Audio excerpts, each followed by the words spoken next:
We're here with Fran and David. If you'd like to introduce yourselves, and then we'll ask you a few questions about the Helping Hands. Sure. I'm Dave Picorni. I'm the Executive Director of Concord Place. And I'm Fran Pellegrino. I'm the Administrator of Supportive Living. We are both at Concord Place, and you have some questions for us? Yes. Can you explain what transpired in July of 2012 that resulted in the Helping Hands being asked to respond to your facility? Sure. I think it was July 1st, 2012. The electricity went out to the whole area, to all of North Lake. And after about an hour, hour and a half, our generator gave out. And so we have this building with 270 seniors in it with no electricity on a day that, if I remember right, it was in the 90s. It was 97 degrees. 97 degrees that day. And with the assistance of Chief Rob, we made the decision at that point the safest thing to do for the residents is to move them to another location. And the decision was made to evacuate Concord Place. So Chief Rob got on the phone and called different fire departments for assistance, and one of those phone calls that he made was to Helping Hands.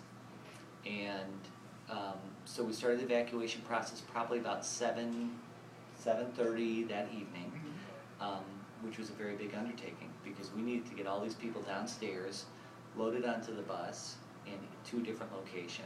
We hoped we would do it before dark. It didn't happen. But we had It hope. didn't happen, but one of the biggest concerns of ours was we need to track these residents safely. We need to know where they're going, we need to know which bus they're on, and how to staff accordingly depending on where they ended up. And that's really where Helping Hands came in. And it was that ability to follow every resident's path that evening that made it a successful evacuation and again return. Right, so what we had to decide is who is going to be in charge of what? Who is going to be in charge of a resident? Who is going to be in charge of getting them on the bus? Who is going to be in charge of getting them down the stairs? Where we were going to put everybody? So I was outside duty and that was good. And so someone from Helping Hands, Denise, happened to be there helping me load buses, load people. And so I was trying to keep a log and she had a little clipboard. And she was just all ready and I honestly didn't know where she came from. We were so busy and she said she was Denise from Helping Hands. And so after 5 minutes, I was able to say, okay Denise, this is, you know what you're doing. Check every person. So Denise took everybody's name, told us exactly what vehicle they were in, and then when we transported, she was able to tell us exactly what facility they went to.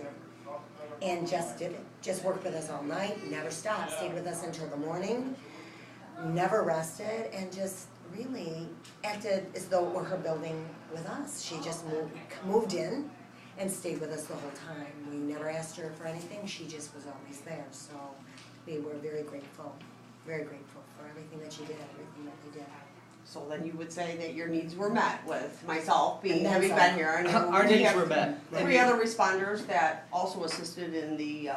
They did. We kind of put him in the background because he was helping get people on the bus. We needed cooling buses so that everybody was kept cool. So the electric company was fine enough to bring us the buses, but we needed somebody to load those buses with our residents. And we had a lot of wheelchairs, and so that happened. And yes, our needs were met, and then some. And then some. And then some. The logistical piece of moving 270 seniors who all have needs, medications and ambulation aids and all those things, it's a massive undertaking. And not losing them. And not losing them, which is a priority. Well, It's it an is though, absolute priority. because seniors, you have to worry, they got on the bus, they stayed on the bus, and they got to where they were supposed to be.